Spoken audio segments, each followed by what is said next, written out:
what David Shepard started, promised, and intended to be a very special piece of theater. And what it is now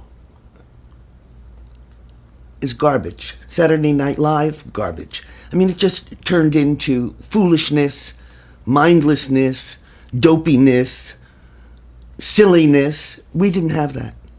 David would not permit it. It wasn't why he started a theater, for silliness and dopiness.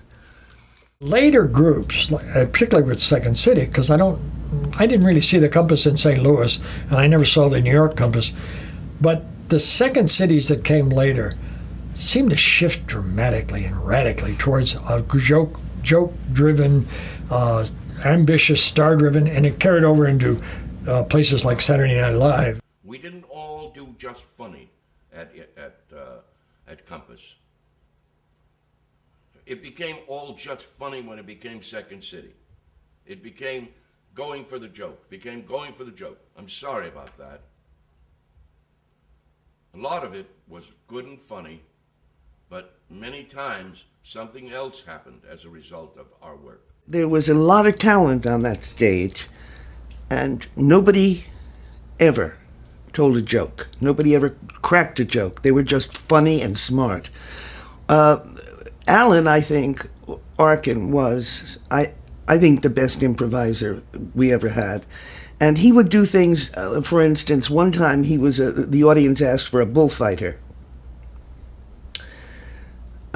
Okay, so of course Alan was the matador. Jerry Stiller comes on, and Alan starts to turn like a matador, and Jerry's putting on the sash. There wasn't a word spoken.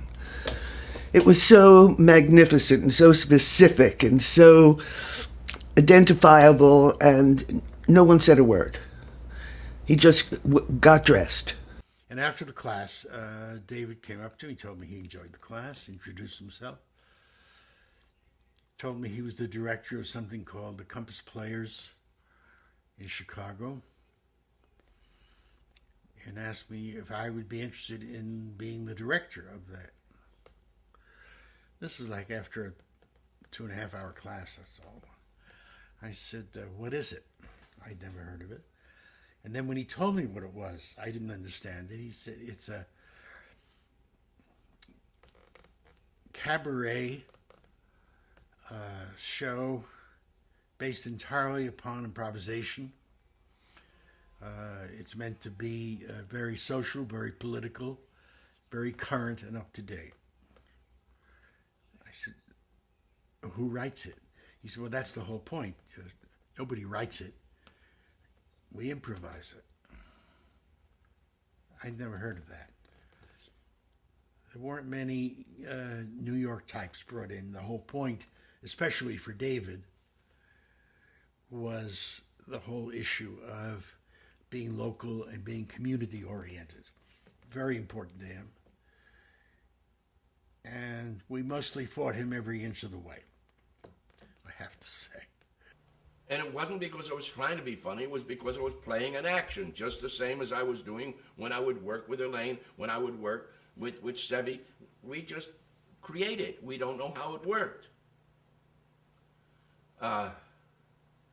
Funny, you would go out there and do, the first one I ever did, I recall, was a morning after the night before. I found that I had been drunk the night before. I wreaked havoc in my host's house, and I threw I threw something through the window. I threw his lamp through the window. And it screamed. I got off stage. The audience screamed at that. And I got off stage. And Sevy was standing there, and he said, great, but not his lamp, his cat. Great idea. So I did this thing again, this improv. I did it again, and I did it with the cat. Threw his cat through his window. Ooh, I don't have any cuts or bruises on my hands. How did I manage to break a window? Ooh, were you very fond of that cat? Ooh,